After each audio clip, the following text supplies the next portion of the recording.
Assalamualaikum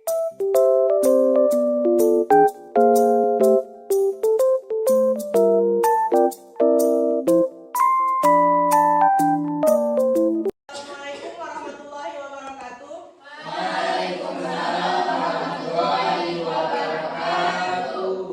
Kami dari kelompok 6 akan mempresentasikan hasil dari kerja kelompok kami yang berjudul mendeskripsikan profil guru berkarakter dengan pendekatan psikologis. Saya sebagai Alia Maida, sebagai pemateri pertama akan membacakan pengertian dari pendidikan berkarakter. Karakter dapat diartikan sebagai jiwa, watak, sifat, atau penjiwaan seseorang, di mana ada sekelompok orang mengatakan karakter itu adalah bawaan dari lahir. Ada yang mengatakan bawaan dari lahir, bawaan dari orang tua atau gen keturunan. Kalau emang bawaan dari lahir, berarti nggak ada gunanya pendidikan karakter di dunia. Jadi nggak ada gunanya bagi guru-guru untuk mengajarkan anak-anak muridnya sebagai pendidikan yang berkarakter. Dan ada juga yang berpendapat pendidikan karakter itu yang dibentuk atau diupayakan dari seseorang yang lebih tua mengajarkan kepada yang lebih muda, seperti guru mengajarkan kepada muridnya. Menurut Simon Phillips, karakter adalah kumpulan tata nilai yang menunjuk pada suatu sistem yang mendalami pemikiran, sikap, dan perilaku yang ditampilkan. Berdasarkan pengertian ini, dapat dipahami bahwa karakter identik dengan akhlak, moral, sehingga karakter mendapatkan nilai-nilai perilaku manusia yang universal, meliputi seluruh aktivitas manusia, baik dalam lingkungannya yang terwujud dalam pikiran, sikap, perasaan, perkataan, perbuatan, berdasarkan norma agama, tata krama, hukum, dan adat istiadat. Kemudian akan dilanjutkan oleh Al-Anisa. Baik, saya akan melanjutkan menguraikan ragam karakter. Suatu proses pembelajaran akan berlangsung secara efektif ataupun tidak sangat ditentukan oleh seberapa tinggi pemahaman tingkat peserta didiknya.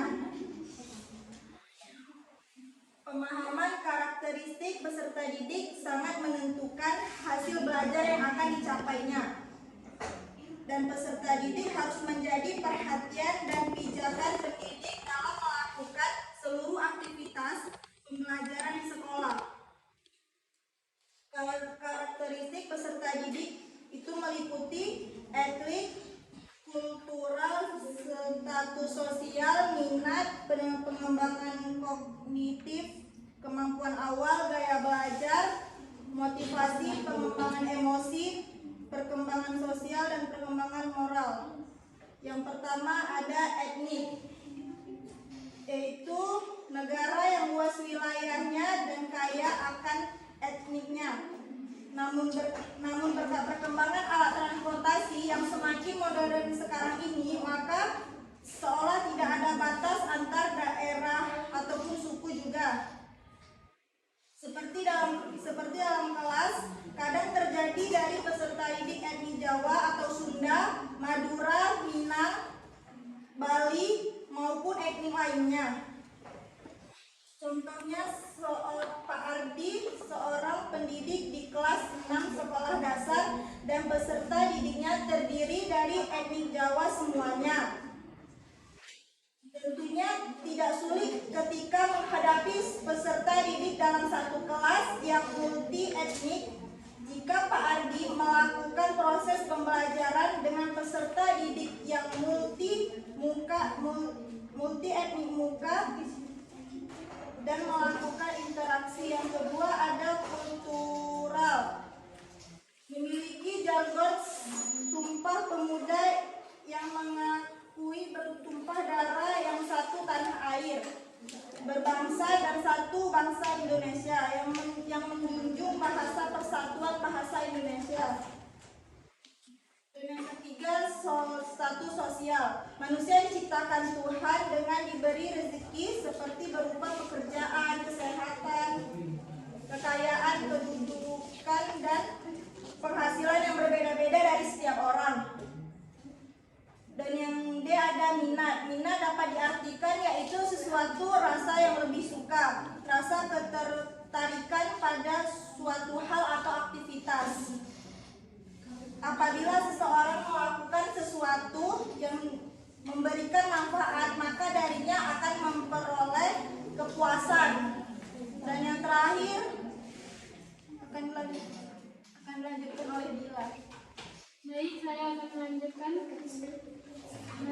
menguraikan strategis pembinaan dan pengembangan bagi peserta didik.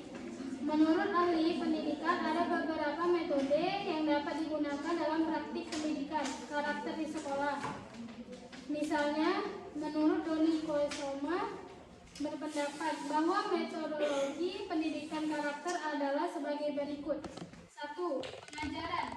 Mengajarkan pendidikan karakter dalam rangka memperkenalkan pengetahuan teoritis tentang konsep-konsep nilai. Yang kedua, keteladanan konsistensi dalam mengajar. Pendidikan karakter tidak sekadar melalui sesuatu yang dikatakan melalui pembelajaran di kelas, melainkan itu juga tampilan dalam diri sang guru dalam kehidupan yang nyata di luar kelas. Yang ketiga, menentukan prioritas.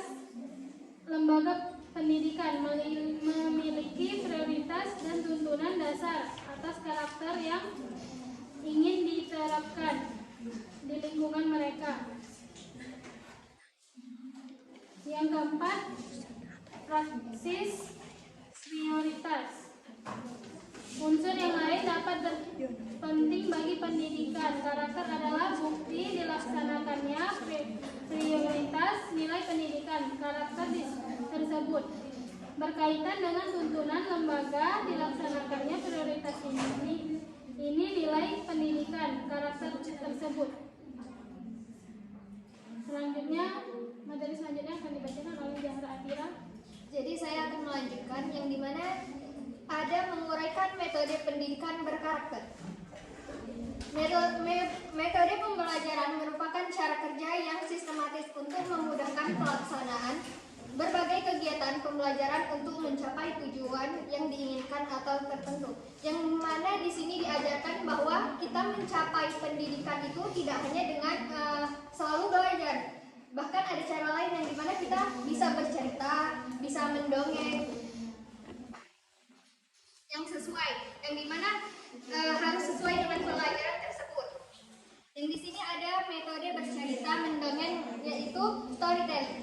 Metode ini pada hakikatnya sama dengan metode ceramah, tetapi guru lebih leluasa berimprovisasi. Misalnya melalui perubahan mimik, yang dimana kita mendongeng ini bisa melihat harus melihatnya dari mimik, dari gerakan tubuh.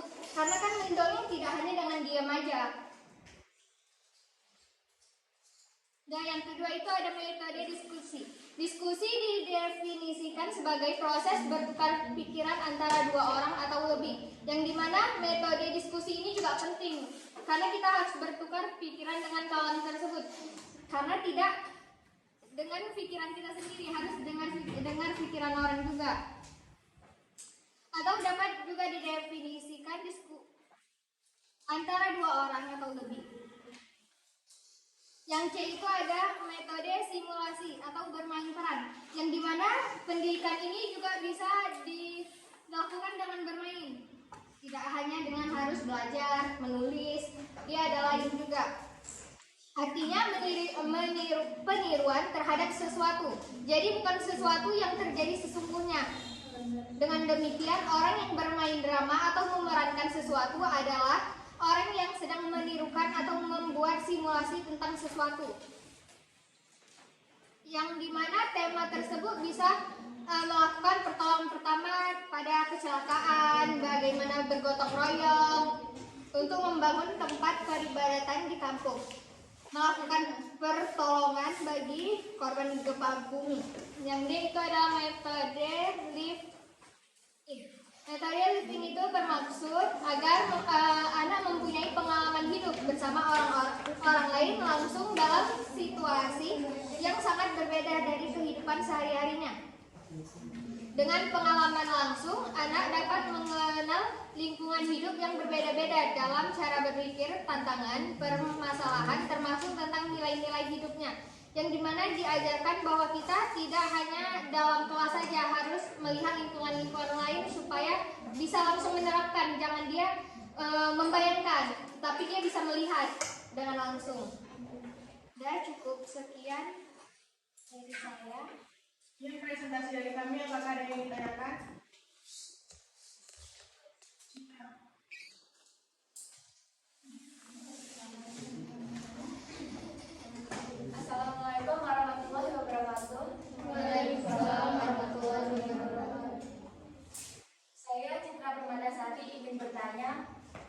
Bagaimana peran guru dalam memberikan pendekatan psikologis pada peserta didiknya dalam hal apa saja? Terima kasih. Assalamualaikum warahmatullahi wabarakatuh. Di sini saya ingin bertanya kepada kelompok 1.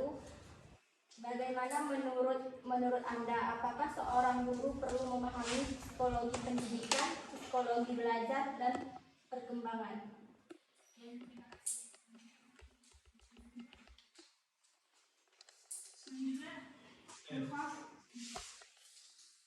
Assalamualaikum warahmatullahi wabarakatuh. Waalaikumsalam warahmatullahi wabarakatuh. Saya Ufan Yuman. Saya ingin bertanya, bagaimana cara seorang guru agar dapat dikatakan sebagai guru yang memiliki kompetensi profesional? Sekian, Assalamualaikum warahmatullahi wabarakatuh.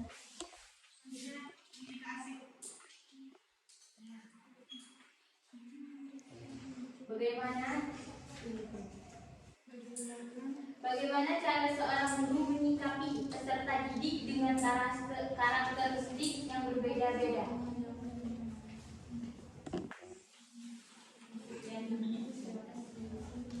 Baik, kami akan menjawab pertanyaan dari kawan-kawan.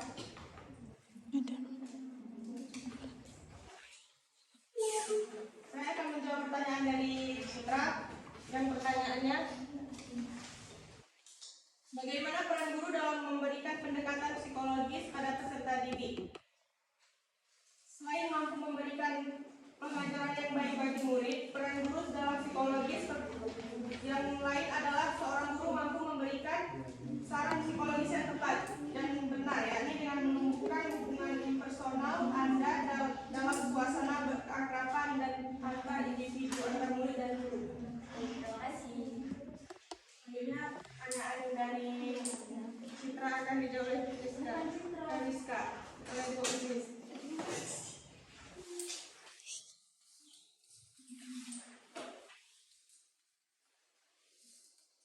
Saya akan menjawab pertanyaan dari Rizka. Apakah seorang guru perlu memahami psikologi pendidikan, psikologi belajar dan pengembangan? Kemukakan alasan Anda.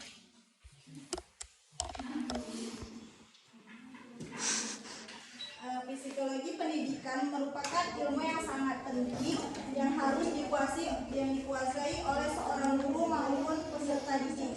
Sebagai pendidik ataupun sebagai guru harus memahami semua aspek perilaku atau karakter siswa agar dapat menjalankan tugas dan perannya dengan baik. Terima kasih. Selanjutnya pertanyaan dari Aufa Dauhat akan dijawab oleh Dila.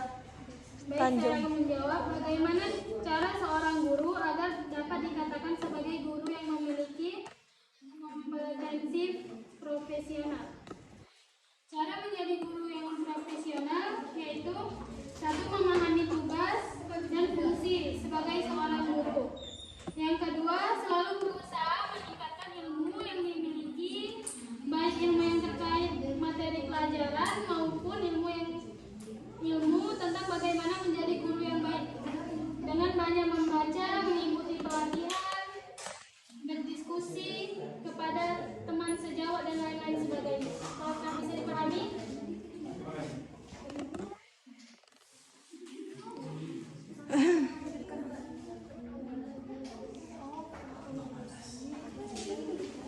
Selanjutnya akan menjawab pertanyaan Rinida Asih. Bagaimana cara seorang guru menyikapi peserta didik dengan karakteristik yang berbeda-beda? Jadi setiap anak itu memang mempunyai karakteristik yang berbeda-beda. Tidak semua anak itu sama. Jadi kita sebagai guru itu harus bisa memahami karakteristik anak tersebut. Yaitu kan kita berinteraksi nih, misalnya di kelas. Kita kan guru. Kita pasti bisa melihat anak-anak tersebut. Yang ya udah dari situ kita mengetahui bahwa karakter tersebut, yang dimana kita menyampaikannya harus dengan cara yang lembut, karena anak-anak itu kan nggak bakal dengar kalau misalnya kita marah-marah. Kita harus mengucapkan kata-kata tuh mungkin dengan kata-kata yang mudah dipahami tanpa melukai hatinya. Terima kasih. Apakah masih ada pertanyaan? Enggak, nanti saya Silakan Tenora ini. Saya tentunya ini ingin bertanya kepada kelompok 6, bagaimana upaya yang dapat dilakukan guru untuk dapat selalu meningkatkan kompetensi dan menyesuaikan diri dengan perkembangan pendidikan?